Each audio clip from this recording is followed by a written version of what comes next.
Colleague and I, Matt Turnbull, and I have the pleasure of hosting today's speakers for the College of Science. We have three scholars that are going to join us, and they're going to help us in thinking about ethics in relation to health, healthcare, and the ethics of health equity in the context of a pandemic. So if we're going to create a fair and ethical society, which we know is important for us, that's why we're here, we really need a diverse chorus of voices at the table. So today we're going to have with us, to start us off, Dr. Nancy Berlinger. She's from the Hastings Institute. I'm sorry, the Hastings Center. The Hastings Center and its scholars produce publications on ethical issues in health, science and technology, and these studies inform policy, practice, and public understanding of bioethics.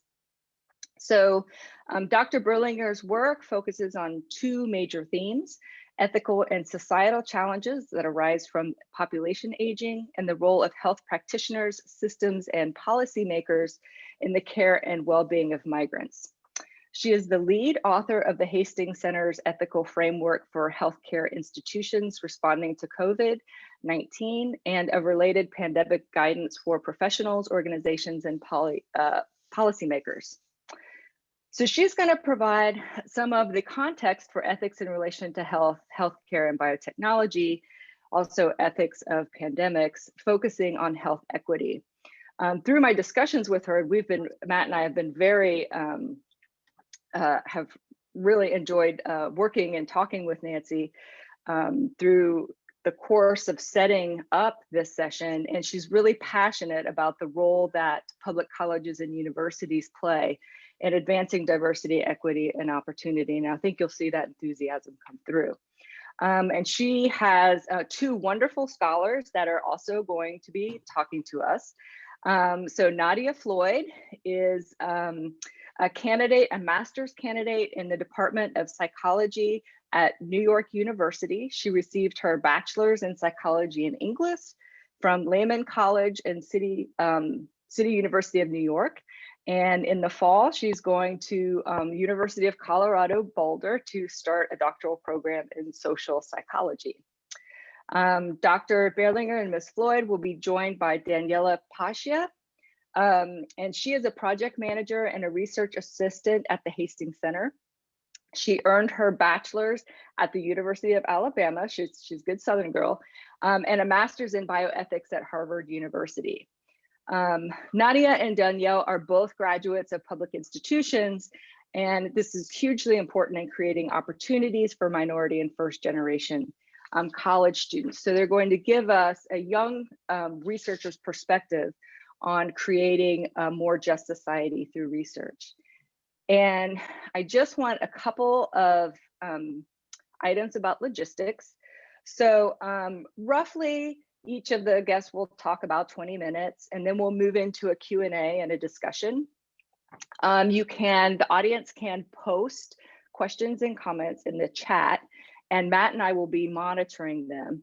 I think the most important thing for the panelists and myself is that this is supposed to be interactive as we can get on Zoom. So don't hold back on the questions. So we're going to be kind of monitoring the chat as we go through, and Matt and I may pop in here and there to kind of direct something. But it's Zoom, so we'll do the best we can. But I'm really excited about this. This has been wonderful just getting to know you guys. And so I'm going to hand it over now to Nancy. And I should be able to stop the share. And then hopefully you can share. Myself. Thanks, everyone. It's fantastic to be here at Clemson. This was a really exciting invitation to get for Meredith and Matt to talk with members of the College of Science at Clemson for this university-wide ethics event, and in particular to talk about some of the issues that come up in the sciences. As Meredith mentioned, I and also my colleague Danny Pasha work at the Hastings Center, which is an independent bioethics research institute located in Garrison, New York, just north of New York City. And what we do is we study the answer to that question, what's the right thing to do? But we think about it often in the context of health, healthcare, who gets to be healthy, who gets to flourish, um, what kinds of knowledge we value, and all of these questions that make up our sense of what it means to live a good life, or what it means to be encouraged to live to one's fullest potential. So sometimes questions can be very technical, but often they are questions that you could have any day within your family with your friends. So that's why ethics is always exciting. So I'm just going to screen share, and then we're going to turn this over to my colleagues, Danny and Nadia, because we want to hear from the next generation of scientists. So, that's the really exciting part. So I'll just be their introduction. So one sec for a few slides here. Okay, so this was exciting to hear about the possibility of talking about the role of public colleges and universities in advancing diversity, equity, and opportunity. Because I teach at a public college. I teach at Lehman College in the University of New York City. And I have been following research about what makes colleges like Lehman so special. Sorry. Public colleges are crucial to opportunities for low-income students. There is quite a lot of research now from Harvard University's Opportunity Insights Project, which is a fascinating treasure trove of data, often covered in media as well, that shows that public colleges outperform most private colleges in moving students from low-income families to higher earning careers. Now, not everyone who goes to a public college is from a low-income family, but public colleges do a really good job at helping people toward what you think of as the American dream, the idea of saying, I'm going to get further than the previous generation in my family got. So they're especially good at caring for first generation students, immigrant students, students with lower socioeconomic backgrounds for a variety of reasons. And some public colleges like CUNY, I'm proud to say, also Cal State and certain other systems are especially good at this. And Opportunity Insights has a list every year of their top 10 colleges. Now, highly selective private colleges, the Ivy League and other private institutions, also perform well on social mobility, but they accept far smaller numbers of low-income students compared to public colleges, which have much larger campuses and may have multiple branches all over their state. So one of the key questions from Opportunity Insights is, what can we learn? And as a question in ethics, what should we learn from these high mobility public colleges to improve opportunities for low income students in all educational settings? So this is an important question for members of the Clemson community, because you are a public institution. So looking at living up to your potential as an institution means, how are we creating opportunities for low-income students in South Carolina and elsewhere in the parts of the country that you serve? So here's another set of research. This comes from the National Science Foundation that is both interesting and troubling. To become more equitable, more fair, to give people the benefits they need to succeed in life, it becomes very clear that health-related research should make far more opportunities for minority students. So it isn't enough to just say, well, here's a public college that does a good job, we're affordable, we have the degree programs, and so go to it. When we see who actually receives a doctoral degree, we see that almost 80% of these degrees, now this was several years ago, went to white men or white women. Far, far fewer degrees went to Asian men or women, Black men or women, Hispanic men or women, or other groups, Asian Pacific Islanders, for example, indigenous groups. So we see that there is a great deal of work that needs to be done on what real diversity is, what real equity is, at all stages of the process. But when we think about people who are already holding a doctorate, we have to go further back and say, okay, now what is it that people need much earlier in their careers, as high school students, maybe even earlier, as college students, in their first jobs, to allow them to move forward as scientists in careers that are at present majority white? How can we achieve real diversity and real equity? And so for answers for these questions, I'm going to turn to two young scientists who are doing just that at the beginning of their careers. Nadia Floyd's background is in psychology and English. And as Meredith mentioned, she is going on in social psychology beginning this fall at the University of Colorado. And Danny Pasha is currently my colleague at the Hastings Center, and she has a master's in bioethics from Harvard. So she has quite a strong background in thinking about ethical challenges arising in medicine and other areas of the sciences. So I'm going to stop sharing and turn this over first to Nadia and then to Danny. And so my question to them, that when we started thinking about this, I said, here's two things that I'd love for you to talk about. Your research journey, how did you get into where these fields where you are now? And then your research interests. Tell us about, what you're doing and what you're going forward as a young woman of color who is part of the change that we so clearly need in this society and in other societies. So first, Nadia is going to go, and then Danny, and then we'll have some conversation. So the floor is yours, Nadia. Thank you, Nancy. I'm really happy to be here. As Nancy said before, I'm going to talk a little bit about my research journey, what led me to pursue a career in psychology, and also I'll talk a little bit about my master's thesis. Taking a hand at this. So my formal educational journey started at Lehman College, which is in the Bronx, in New York City. I started there as a student, not really knowing what I wanted to do for a career. I took a psychology course, and for the first time, I was very intrigued, and I wanted to learn more. I then joined this research opportunity at my school, not really knowing much about research, but I heard that if you want to undertake a career in psychology, that you do need to know how to conduct research. So those were the reasons why I joined that first research opportunity. And so with this research opportunity, I gained really valuable experience, really basic research skills. I worked there for 2 years, and I really enjoyed my time there, and I developed a close relationship with the professor I worked with in the lab.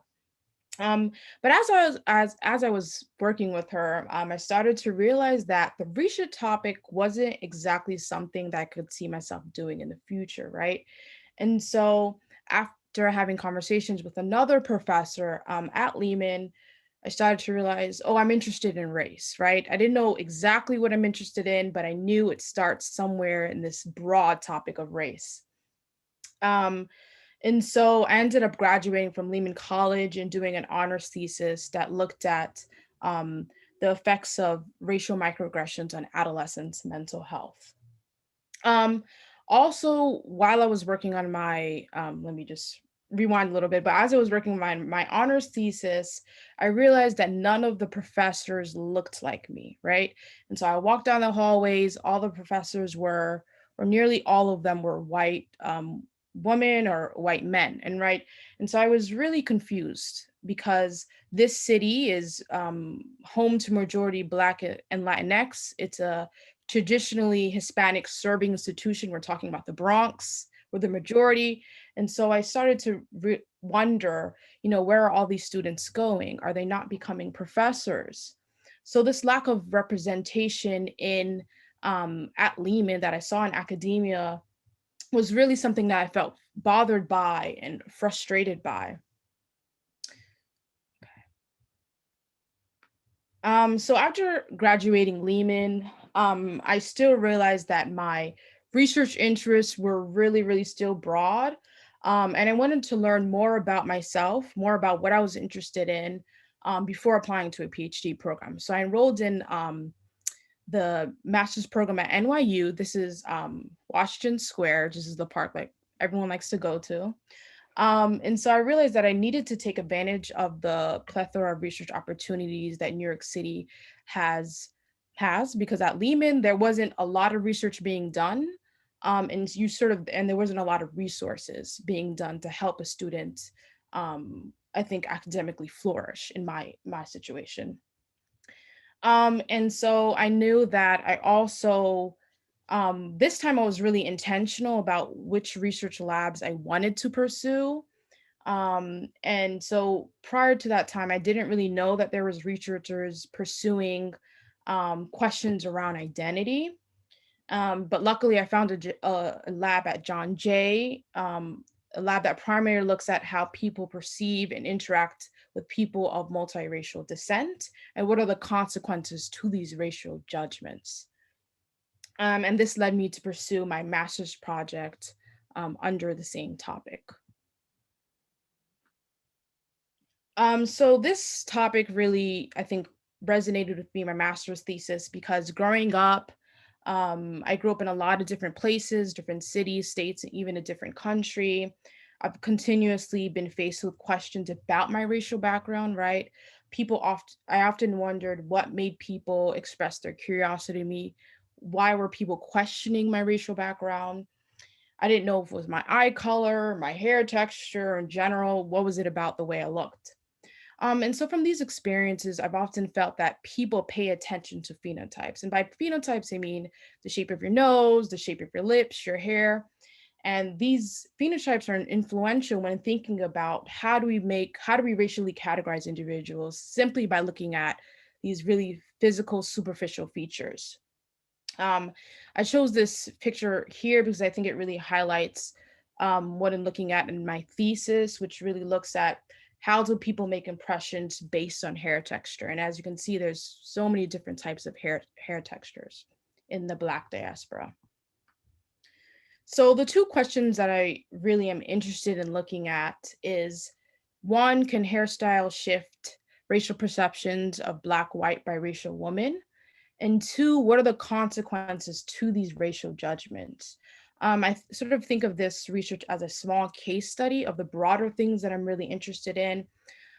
With all of my research, I really hope to increase the visibility of women of color and to understand the experience of a population that is heavily understudied and represented in scientific literature and in academia.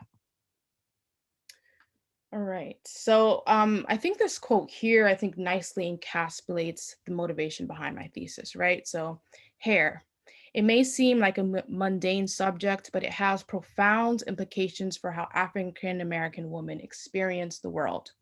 So there are real life consequences as to how women of color are profiled according to their hair, right? Whether they're in school, whether they're applying for a job, and even in a dating context.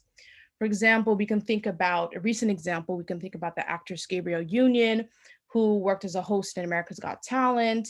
She left the show because she wasn't allowed to wear certain hairstyles because they were deemed as too Black. So the hairstyle choice for women of color seems to be really important. I think it's unique to the experiences of this population. It is something that women of color have to think about compared to white women who don't have to think about this thing. Right. Sorry, I'm working with two computers. So I think it's important to understand how people racially categorize individuals, right? So how important is hair and how important is skin tone? Historically, if you think about during the transatlantic slavery in the US, Black women with more Eurocentric features, so the image on the right? So straighter hair, lighter skin tone have had more advantages in society. For example, these women were more likely to work in the house and in the field. They had more access to training and skilled trades. On the other hand, Black women who had more Afrocentric features, right? So the image on the left, tightly coiled hair such as mine, darker skin tone, were allocated less advantages. For example, they were assigned to more physical labor, they had less access to education, and they even cost less on the slave market. So there is this interplay of skin tone and hair that still exists today, right? But for the focus of my research, I'm really focusing on hairstyles. So moving on to more recent evidence as that illustrates how Black women with natural hair are perceived more negatively. So for example, one study found that Black women with natural hairstyles are perceived to be less attractive, less professional, less competent, and even receive lower interview recommendations in Black women with straight hair. So one, the hairstyle choice for Black women does seem to have important evaluative consequences. And secondly, hairstyle also seems to function as a racial marker. For example, one study found that when a straight hairstyle was added to an ambiguous race face, so the straight hairstyle, which is in the middle, this face was perceived as being Latino. However, when an Afro hairstyle was added to the exact same face, which is the face on the right, this face was perceived as being Black, right? So again, all they're doing is changing the hairstyle, nothing else. So it seems to show that people are able to associate different hair textures with a particular race. So my study was sort of combined the two studies that I just spoke about. All of the participants will be white. This is a Black, white, biracial woman. So in this study, half the participants will see a biracial woman with straight hair, which is on the left, and half the participants will see a Black, white, biracial woman with natural hair. Afterwards, they will be asked to form an impression of the woman that they see, and in this impression, we're going to ask them a series of questions.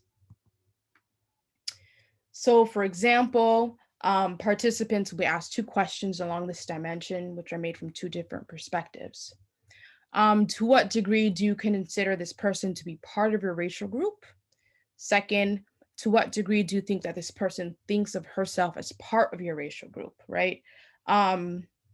So I'm sorry, just lost my notes. So the first question is totally from your perspective. How would you classify this woman? And secondly, the second question is asking, how do you think this person racially identifies? Another question that we'll be asking the participants is to rate the skin color of the woman that you saw in the photo, right? And so the rationale behind this is lighter skinned individuals are associated with more positive attributes, such as being kind, educated, while darker skinned individuals are associated with more negative stereotypes, right? So lazy, aggressive, uneducated.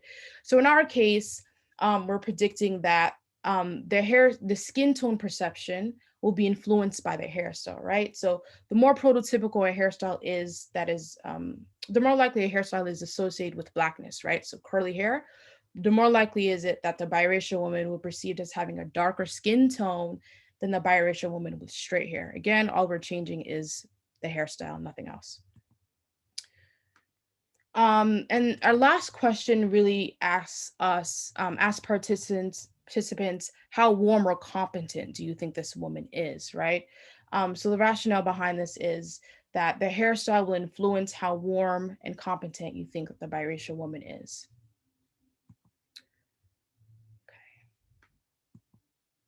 And so I'm hypothesizing that the biracial woman with curly hair will be more negatively perceived than the biracial woman with straight hair.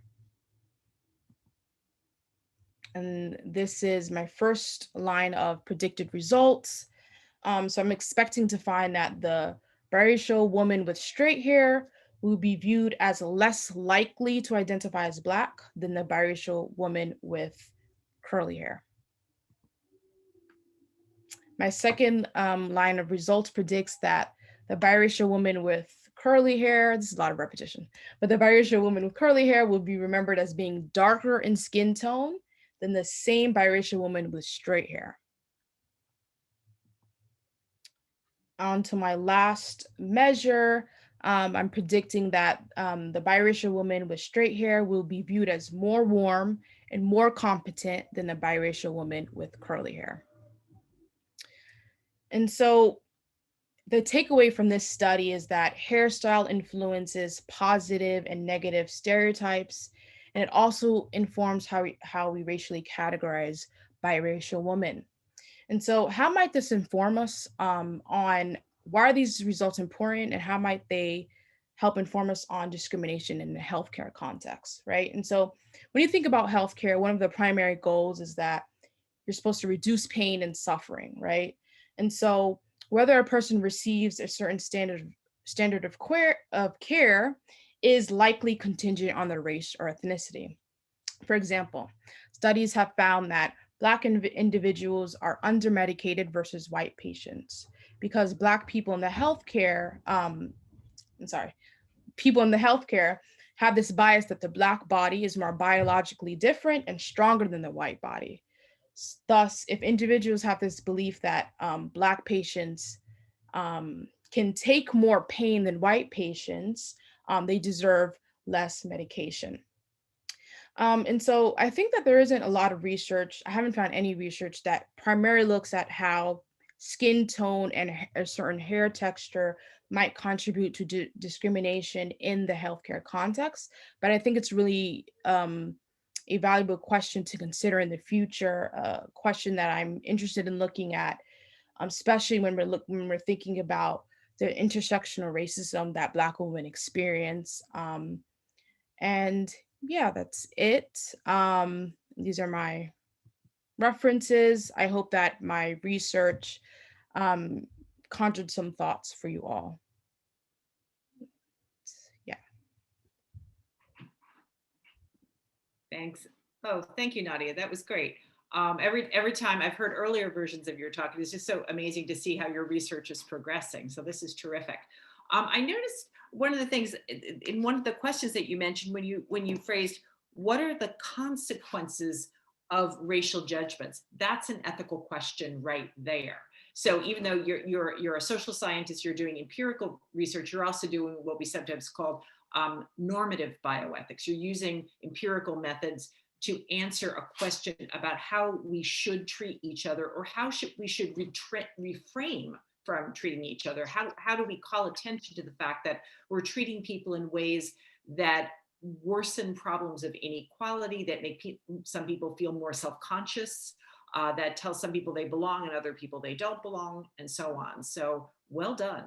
I can't wait for you to get that doctorate so I can cite you as my expert, but I already do. Okay, so now to my colleague, Dani Pasha, who's going to talk about her research journey and her research interests. All right, everyone can see, right? Perfect. Thanks so much for having us, Meredith and Matt. And thank you, Dr. Berlinger, for that really nice introduction. And an especially grateful thank you to Nadia for that great presentation on a really important and interesting subject. So like Nadia, I'm just going to generally talk about my education path, my background, and my current research interests, and some future directions I have. So like Meredith pointed out a few minutes ago, I am a Southern girl. I was born and raised in East Tennessee in this place called Hamlin County, largely agricultural. And those of you who know the area understand that this is right smack dab in the middle of central Appalachia. You have Kentucky over here and the Carolinas on this side. And I just want to say a really quick note about my upbringing in East Tennessee. I was born and raised as a brown girl, a visibly brown girl in a pretty white homogenous population. And there's this reporter I really like from NPR. Her name's Shireen Marisol Meraji. And she essentially says that growing up as someone who felt like she was at the margins a lot of the time growing up, as someone whose culture, physical appearance didn't match the community she was born and raised in, it kind of made her a natural reporter, even from the time she was 5 or 6, just listening to conversations, because she sort of had this third party perspective to neutrally observe a situation and then, create just really natural questions and, just curiosity. I feel, very strongly that I have a very similar experience. So growing up, again, in this white homogenous community as someone who is visibly different, I just naturally had a lot of curiosities. And I naturally did feel like a third party a lot of time. Even though I was embedded in this community, I never felt fully enmeshed. Don't get me wrong, I love my community. I still think of it as home, but that is truly how I felt growing up most of my life. And so I would hear things in high school like, Obamacare is bad, we shouldn't expand And I would think to myself, why is Obamacare bad? Don't we have healthcare issues in the state of Tennessee? So I spent the first 18 years of my life in that environment, and I loved being raised in the South. Like, I can't wait till I get to move there and potentially, do research there for a couple of years. I spent the first 18 years of my life in East Tennessee, and then I left to go to the University of Alabama, Tuscaloosa campus. Roll Tide. I earned my bachelor's degree there, officially in interdisciplinary studies with a focus in bioethics. And I think Nancy mentioned this, but just for those of you who may not be aware or have not been exposed to the field of bioethics, I think a really general way of thinking about bioethics is the study of applied ethics to our healthcare system. And it's very broad, and I think it's good that it's very broad. It's a very inclusive, interdisciplinary environment where you can study ethics in the context of healthcare policy or health law, but you can also study ethics at the bedside. What are the nitty-gritty decisions that physicians have to make, which I think makes for a really dynamic, interdisciplinary environment where we really learn from each other on a constant basis. So after a few years at the University of Alabama, I decided I wanted to continue my education in the field of bioethics, and I decided to apply for and attend a master's degree in bioethics at Harvard University. And I graduated from there last year. It's almost my anniversary. I graduated in 2020, the spring of. And I would be really remiss if I didn't just quickly mention these two cornerstones in my educational path. So I spent 3 summers at what's called the Yale Summer Institute in Bioethics as first an attendee, and then later I came back as an intern working with program management for them. And I wanted to mention this particularly in this presentation because I know a lot of people are watching who are currently at Clemson, a public university. And I just want to put it out there that the University of Alabama was a wonderful springboard for me to find different kinds of opportunities, even outside of the campus. And I had a lot of mentors and professors that really pushed me to look for these opportunities. So as someone from the University of Alabama who had lived in the South her whole life, this was a wonderful experience for me. I was able to meet different thought leaders in the field of bioethics and healthcare in general. And I was also able to, experience what life was up north. I had never lived anywhere but the South for an extended period of time. And I think it was a really formative experience that helped clarify my research interests as well as what I wanted to do in life. So again, I spent a summer there as an attendee where I attended a couple of seminars as well as morning lectures, which Dr. Berlinger actually comes to do a wonderful lecture almost every year. And then I came back as an intern the next 2 summers before and after my master's degree. And then during my master's degree, I interned at Harvard Law School's Petrie Flom Center for Health Law Policy, which is essentially the bioethics center at Harvard Law School. My master's degree was housed in the medical school, not the law school. And so I tried to find different opportunities to not only talk to people in healthcare policy at the medical school, but also at the law school. So I sought after that opportunity. I think a lot of people here can probably relate to this, but public university makes you really scrappy. It makes you really ready to look for opportunities at every turn. And so I think because of my experience at the University of Alabama, where my mentors really pushed me to look for things, I was able to sort of translate that into my master's education and say, I don't want to just learn from professors at the medical school. I also want to learn from people at the law school and the Kennedy School. And so I just put that in there as a shout out to us, public university kids and our ability to adapt and look for opportunities. So I just want to backtrack just a little bit to talk about my beginnings at the University of Alabama, because I think my experience may be translatable to those of you who are at Clemson right now. So I came into the University of Alabama with the goal in mind to become a dentist, which is a great profession, but I wanted to do it for 2 key reasons. I heard that it was great for financial security, and I heard that it was relatively stress-free. So that was my main motivation with my educational path back then. Entering into college, I wanted a stress-free job, and I wanted a job that gave me financial security. As fate would have it, I attended the University of Alabama and entered my freshman year during a particularly tumultuous time on campus. There was a lot of student activism happening, a lot of movements on campus happening, and I was able to see this really close up, because if you look in this picture right here, if you can see my cursor, a lot of my really good friends were actually leading this movement, and I feel very fortunate that I was able to talk to them, hear their stories, and actually see the nitty-gritty of them organizing these movements, because it really changed my life. I decided to go to the University of Alabama because I had only applied for 2 colleges, and a teacher of mine in high school actually facilitated me earning a contract with the University of Alabama, where I was able to get tuition, a stipend for food, as well as room and board. So I can't stress enough how amazing of an opportunity it was for me to attend the University of Alabama, and I truly believe it was the best fit for me at the time. So during my freshman year, all of these movements are happening on campus, and the movement had 3 distinct pillars. The first one was to ask the university to open up a diversity center, because there was not one established before 2016, and there was no intention to establish one before 2016. Second was acknowledgement, at least on the college tours, that many of the buildings on campus were actually named after former slaveholders.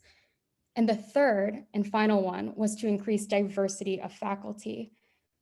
The rates of faculty who were POC was abysmal compared to the actual student population.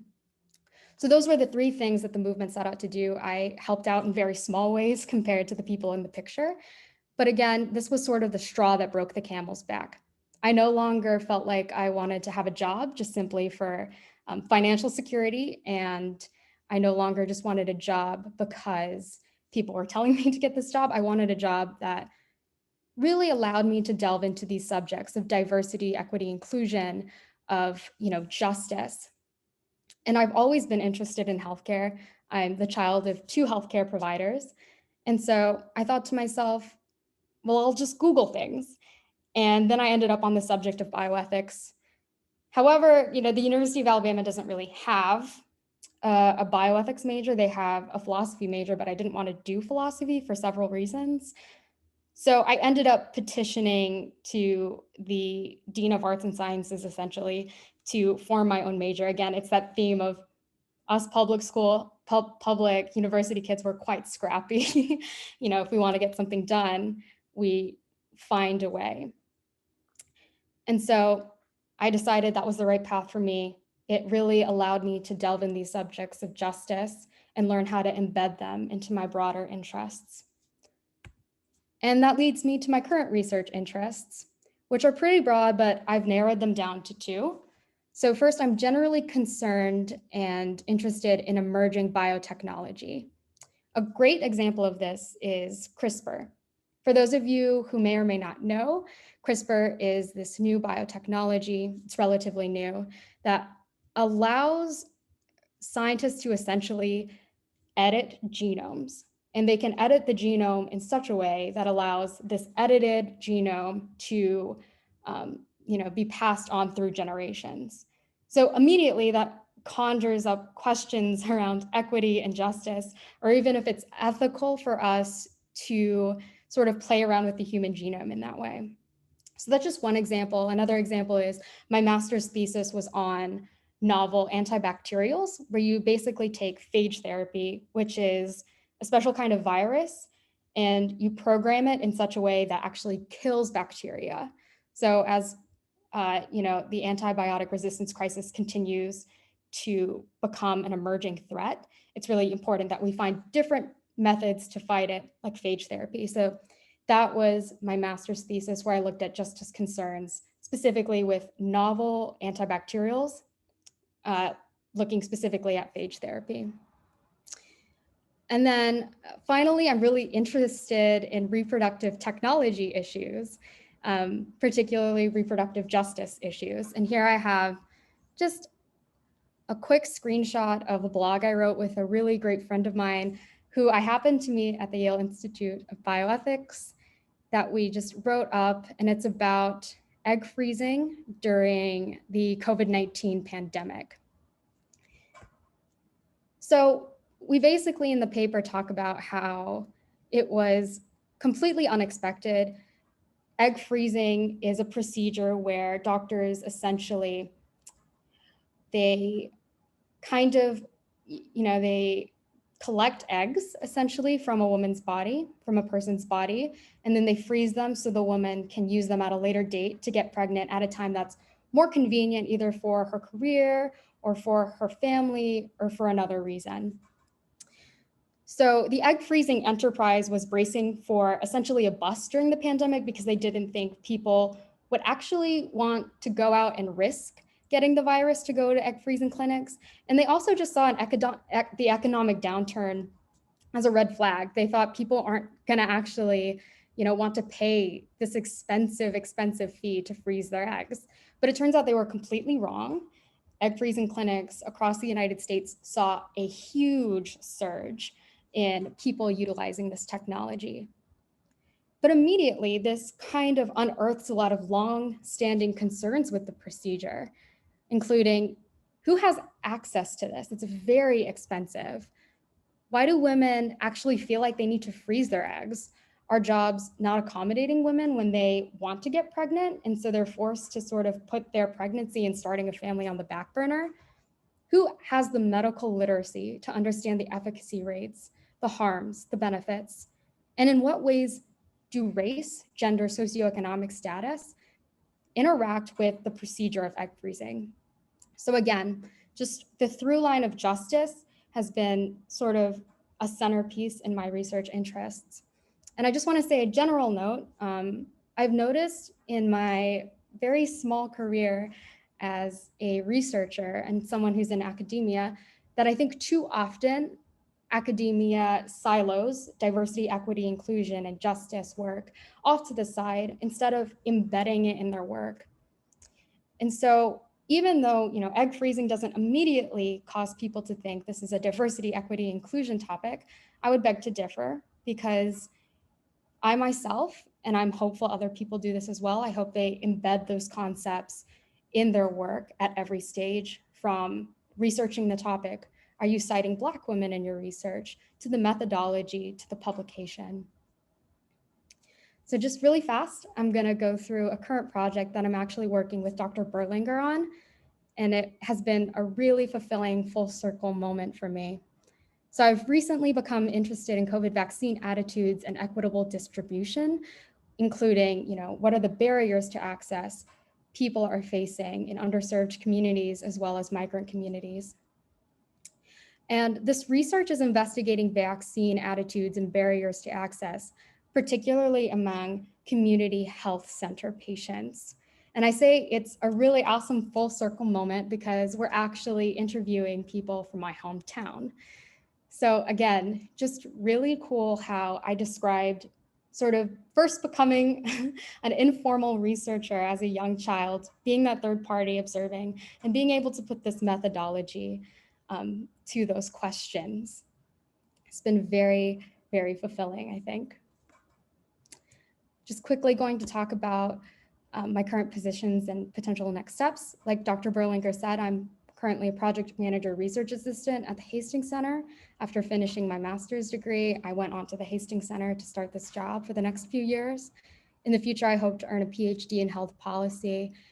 I want to work in academia or return back to a nonprofit that focuses on research. And I just quickly put my contact information. If for any reason you have a question or want to ask me anything about this presentation, please feel free to. I would certainly welcome it. Thank you. Wonderful. Thanks, Danny. You're probably going to come back as a research scholar someday. That was fantastic to just see how all this has evolved. That's great. So now we have an opportunity for some discussion. There's at least one question. And Meredith and Matt, you may want to, I see one question in the Q&A, and I encourage participants to put questions into the Q&A for either Danny or Nadia, or just in general for discussion. This is a good opportunity to learn mutually.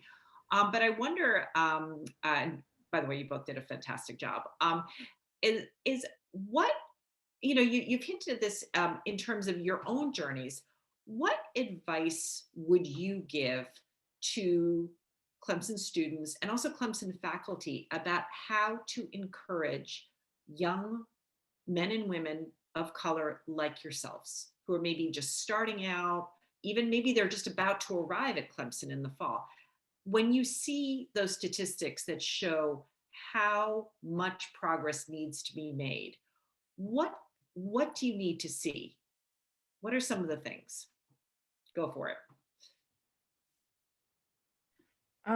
I think support, resources of support for these students are really important. I think seeking mentorship opportunities, seeking opportunities where you can be mentored, I think is extremely important. I think half my success, or even maybe more, most of it is, or my growth is really attributed to the people who mentored me. One of them is Nancy.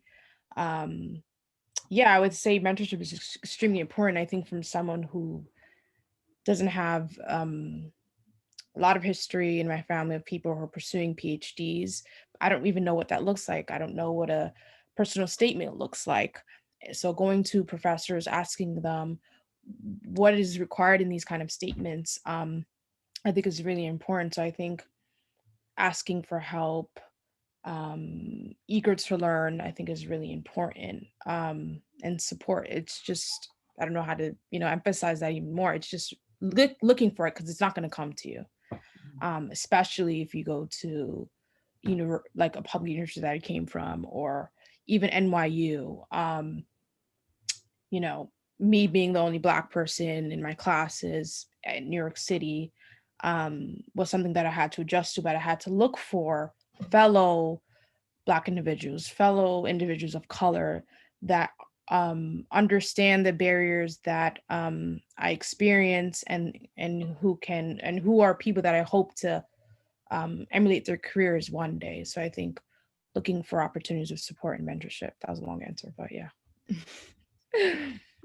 What do you think, Danny? I agree with everything Nadia just said. I think a lot of times, especially people of color in majority white spaces, are implicitly, most of the time, not purposefully made to feel like they're the problem. And so I really like Nadia's advice in saying, no, I need to search for solutions for myself. And, being willing to take up that space in a professor's office hours, I think, is what really helped propel my research interests forward. Just believing in yourself and believing that your path is like worth their time, I think is really, really valuable, and something I wish that I learned earlier on. Mm-hmm. I think, yeah, I think all of that, those are really important points because, um, you know, students, if I, the age I am, people, come to me for all kinds of different kinds of mentoring or a letter of recommendation. And some people are have a much stronger sense that you should do this for them, and others were almost apologetic to, as Nadia said, take up this, or Danny said, take up the space, take up the time. And so it's important for me to extend myself and say, no, no, no, you have the right to be there, and I know my field needs you. So it should go both ways. I mean, one of the things that we're doing at the Hastings Center, taking advantage of Zoom and the flexibility it offers, is, since we don't have our residential program for visitors right now, is we're doing a remote workshop for minority doctoral students with interests in bioethics, because as some students have told me, they said there's not that many of us, and when you see that bar graph, you realize it's true. So you're the, as Nadia said, the only student who looks like you in your department, the only person who's interested in the topics you're interested in. Where do you find community? Do you have to do it all by yourself, or can institutions ride out to meet you and say, we'll put it together? So that's what we're trying. It's an experiment, but I'm very excited not only to start working with these doctoral students, but I'm also excited when I see their faculty mentors say, this is important because this goes beyond what I can do for this person. I think I don't know how, for Danny and Nadia, how many people are your mentors, but you need more than one. You need, you need to put it, it's not just a village, it's like a ladder sort of. People kind of hand you off from one person to another to say, okay, I can take you thus far, but at a certain point, you need to more people in your life to help you on your way. I want to mention the research of a professor of chemistry at Spelman, Lady Winfeld. She has done pioneering research on the idea of the pipeline. And I can remember her saying something like, we were at a research institute together, and she gave a talk, and she said, it's more like a couple of leaky barrels that you put together. It's not a nice, neat pipeline. There's all these ways that people can spill out because there's a gap in mentorship, or it's just too hard to be the only person who looks like you. Or, as Nadia was saying, you haven't gotten somebody to say, here's how a personal statement works. And so she, lady, is at Spelman, a historically Black college, also a historically all women's college. And she said, one of the predictors of success for doctoral students in STEM professions is that they have gone to Howard or Spelman. So there's something about the peer support you get in that environment that you're not clear if you can bottle it and say other colleges can do this if they can't reproduce the social environment. But that's what she's trying to understand. So there's really cool educational research that's going on in these areas. But I think for faculty who may be participating, it's interesting that she's a regular chemistry professor. She said, the students have to get through my course to go to medical school. So she was thinking of this not necessarily for people who want to go on to be scientists, but for people who also want to go into applied careers as well. Now, I do see we have quite a few questions. Mm-hmm. So I'm wondering if Meredith and Matt will turn that over to you, and you can decide how you want to moderate, or if you'd like me to do it, it's fine. Mm-hmm. Yeah, let's see. I mean, what I thought I would do is we can just read out the questions. We have a couple for Nadia that look fairly related. So one question for Nadia is, how would you advise a colored student that is facing judgment based on their skin or hairstyles to overcome that feeling of feeling judged, or how do you think they should deal with that type of situation? That's a tough question. Yeah, thank you for that question. I'm just thinking about it for a little bit. How would I advise a student of color that is facing judgment?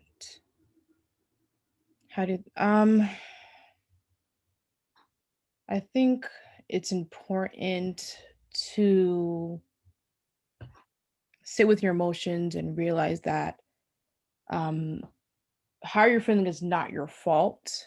You don't have to necessarily even fix that problem.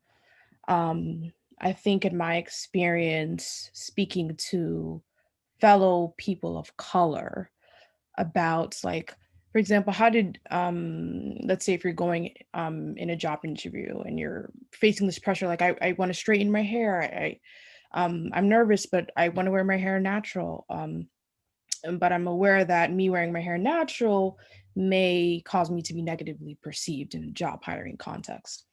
And so, for example, I would speak to fellow Black women who have been in those positions, such as my mom, who has always wore her hair natural.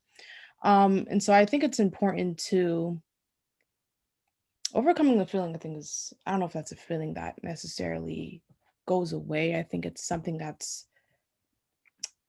embedded in our unconscious, especially if you were raised in the United States. And so I think speaking to other fellow people of color, people of your, or maybe the exact same ethnicity that have experienced what you experienced at a particular time, and asking them about advice, but because they definitely understand what you're feeling and can help you feel like, you're not crazy for feeling this way. You have a right to feel this way, and it's justified. So yeah, that's kind of the advice I would give you. Give a person. So Nadia, I do have a question, because I struggle with, I stand in front of a classroom of, sometimes 300 students. what can I do to help people to make a more welcoming environment? So I don't want people to feel judged for their hair in my classroom. Are there ways, because I can think of, well, you can talk about Black scientists and different contributions, giving visibility maybe to students of color. Are there ways to do that that are nurturing and not intimidating? It's a hard question as well. I think what you alluded to earlier, I think might be helpful, like giving examples of role models of Black women scientists. Um, I don't know necessarily what you particularly can do to help someone overcome that feeling. I think addressing whatever you're teaching, addressing that there is racial inequality, there is white supremacy, and that someone like yourself benefits from that. I think when you put that out there, that may help to seem like a safe space where the person can later come to you and you know help overcome that feeling. But I think it's a difficult question because I never really looked to professors to do that for me. Right. And yeah, honestly, I don't. So I think it is a hard question, but I think when you address things like white supremacy and police brutality and things are just the reality of the United States of America, lets folks of color know that we're being seen, we're being heard, and that you're addressing your privilege. Yeah. So just kind of acknowledging that there is a problem. I think the point that Danny raised also is who are you citing? Are you citing Black scientists? Are you citing women of color in general? Because that right there amplifies the presence of people who are in the academy, and it also may draw attention to certain topics and saying, yes, this is science. Yes, this is part of engineering. Yes, so it doesn't have to be, the rock star person who's a household name, but it can just be, this is part of how science works. Right. So another question is for Nadia. How do you think the results of your study will change based on the race of the participants answering the questions? That's a good question. Yeah, that's a good question. So for my study one, I'm predicting that white participants, so I'll only have white participants that their perceptions will change simply by manipulating hairstyle. But in study two, for Black participants, their perceptions won't change.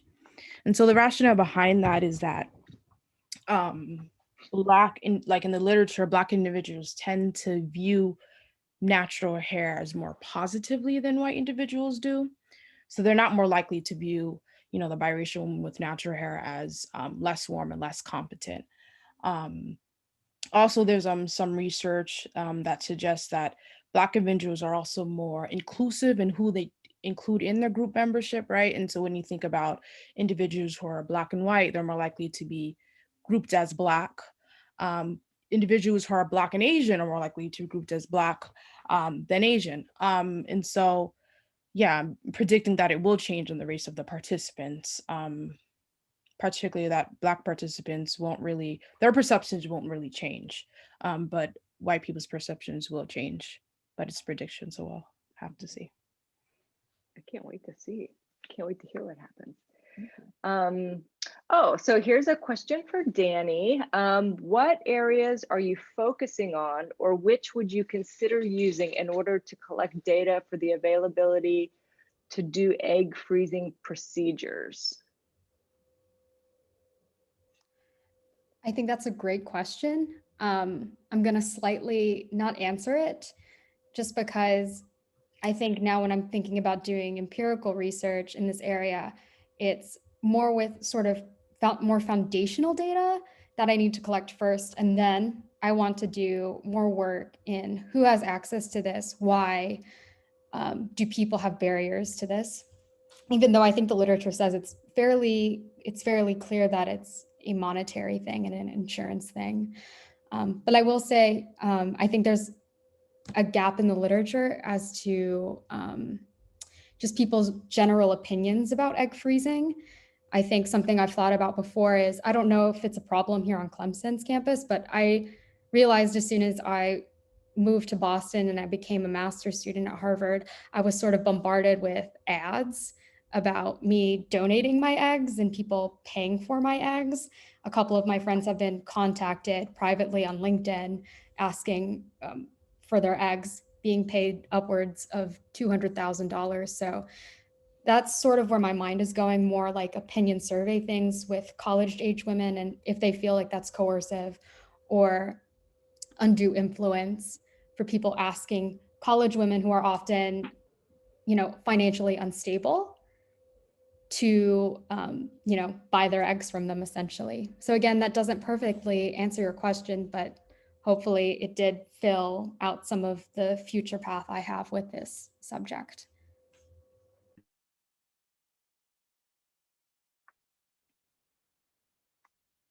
Okay, I see there's another question and comment for Nadia here. I have to, sorry, my eyes are so bad. Let's see, this is from one of our faculty members, Kim Paul. And she says, for Nadia, the question about perceived skin color is interesting because I'm guessing the way you set up the study, it was remembered skin color, not something where you can actually compare the two together. And that really cuts through someone trying to not be biased even during a study like that. She wonders about knowing the impact of your hair. Sorry, I also wonder about knowing the impact of your hair means that people of color make conscious decisions about what hairstyles they are allowed to wear so that they're not negatively impacted. Yeah, thank you for that question and that comment. There is some research that has looked at how, which found that Black women report a sense of they feel pressure in straightening their hair before a job interview. So there is this awareness that I have to sort of wear my hair in a particular hairstyle if I want to get a particular job. And that if I wear my hair naturally or very, kinky hairstyle, that it may be more negatively perceived. So people are aware of that, of negative perceptions of Black women's natural hair.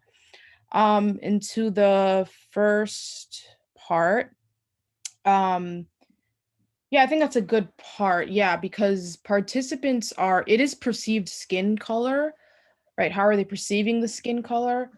But at the same time, I'm asking them to remember the skin color because they're shown the profile and then given 30 seconds to look at the profile, and then they're asked these series of questions, right? So it's not like they're looking at the profile at the same time as well as they're answering the questions. Yeah, it is possible that they are trying not to be biased. Yeah, I mean, that is really possible, but I'm just predicting that, hairstyle sort of colors people's perceptions of a skin tone, right? And so, for example, if my hair was straightened, would people perceive me as being lighter than I actually am versus how my hair is now? I think that's an interesting conversation and something interesting to study. But that's definitely a comment that I should think about more. Yeah, I think it's something that I know many of my white colleagues don't even think about that.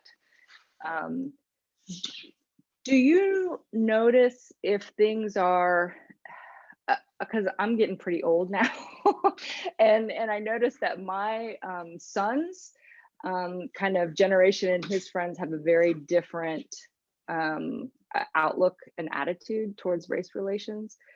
Do you find that it's getting better, or is that just something that I like to tell myself? In terms of race relations? Yeah. I mean, I think it's getting better versus like how my dad grew up. Yeah, I think it's like my dad grew up in the Bronx and he couldn't even go to certain areas of the Bronx because he would get rocks thrown at him by white boys. And now that doesn't really happen in the Bronx, right? Mhm. Um, so I do think it is changing. Um, I think it's more racially microaggressive stuff. It's not, I think in America it's sort of condemned to be explicitly racist, right? To say like the N-word, to really say slurs. I think Mhm. now it's more accepted to be more implicit and more covert about things. So they'll say things like, Nadia, I didn't expect you to sound so articulate. Like as if, Right. yeah, so those things still happen. Or someone confusing me for another Black student. That happened to me at NYU. So Mhm. even though we look different. So yeah, I Right. do think things change, and I think there is more of awareness of structural inequality, especially with this past summer with the killings of Breonna Taylor, and then there's more of a conversation with anti-Asian discrimination that has always been happening actually, but it's now being discussed. Yeah, I do think things are changing, but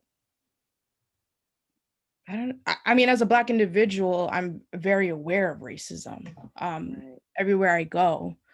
So it is changing, but I would say it's not changing enough.